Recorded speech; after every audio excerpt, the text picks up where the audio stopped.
పెంచిన విద్యుత్ ఛార్జీలు తక్షణమే తగ్గించాలని కోరుతూ వైసీపీ ఆధ్వర్యంలో రాష్ట్ర వ్యాప్తంగా జరుగుతున్న నిరసన ర్యాలీలో భాగంగా శ్రీకాకుళం నగరంలో సూర్యమహల్ జంక్షన్ వద్ద వైసీపీ శ్రేణులు ధర్నా చేశారు.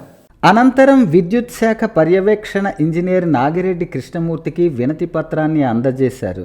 పెంచిన విద్యుత్ ఛార్జీలు తక్షణమే తగ్గించాలని, లేనిచో పోరాటం ఉధృతం చేస్తామని హెచ్చరించారు. ఎన్నికల ముందు కరెంటు ఛార్జీలు తగ్గిస్తామని హామీ ఇచ్చి అధికారంలోకి వచ్చిన వెంటనే విద్యుత్ భారాన్ని ప్రజలపై మోపటం సమంజసం కాదని వైసీపీ రాష్ట్ర కార్యదర్శి అందవరపు సూరిబాబు ఆరోపించారు. బడుగు బలహీన వర్గాలకు చెందిన ప్రజలపై ఇట్లాంటి భారాన్ని మోపటం భావ్యం కాదని ఆయన అన్నారు. రైతులకు కూడా 9 గంటల పాటు విద్యుత్ అందించటం లేదని ఆరోపించారు.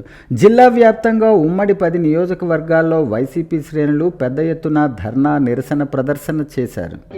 ఘనమైన నివాళులర్పిస్తూ వారి మరణం దేశానికి లోటుగా భావిస్తున్నారు. మరి నేడు ఆంధ్రప్రదేశ్ సంబంధించి కూటమి ప్రభుత్వం ఏదైతే ఉందో ఎన్నికల ముందు ఇచ్చినటువంటి వాగ్దానాలన్నీ మరిచి, ముఖ్యంగా కరెంటుకు సంబంధించి ఎలాంటి పెంపుదల ఉండదు, కరెంట్ ఛార్జెస్ పెంచము అని మాట ఇచ్చి భారీ ఎత్తున 2 దఫాలుగా పెంచినటువంటి సందర్భం ప్రజలకు తెలుసు. ప్రధాన ప్రతిపక్షంగా జగన్మోహన్ రెడ్డి గారు, మా అధ్యక్షులు, మాజీ ముఖ్యమంత్రి గారు, వారి ఆదేశాల మేరకు రాష్ట్రంలో అన్ని జిల్లాల్లో అన్ని నియోజకవర్గాల్లో ప్రజల పక్షాన నుండి నిరసన తెలియజేసే కార్యక్రమం నేడు చేపట్టడం జరిగింది. ప్రజల పక్షానుంటూ అధికార పార్టీలో ఉన్నటువంటి కూటమి ప్రభుత్వం ఏదైనా తప్పు చేస్తే ఆ తప్పును నిలదీస్తూ ప్రజల యోగక్షేమాలు, మేము అధికారంలో ఉన్నంతకాలం ప్రజల యోగక్షేమాలు కోరినటువంటి ప్రభుత్వంగా మాది గుర్తింపు పొందింది.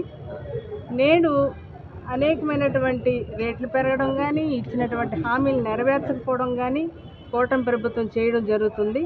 వారు ఎప్పుడు ఏ తప్పు చేసినా ఈ విధంగానే నిరసన తెలియజేస్తూ కన్సల్ట్ డిపార్ట్మెంట్కి ప్రజల తరఫు నుండి ప్రధాన ప్రతిపక్షంగా మేము ఒక రిప్రజెంటేషన్ ఇస్తూ వారి పక్షాన్ని నిలబడతామని ఈ సందర్భంగా తెలియజేస్తున్నాం.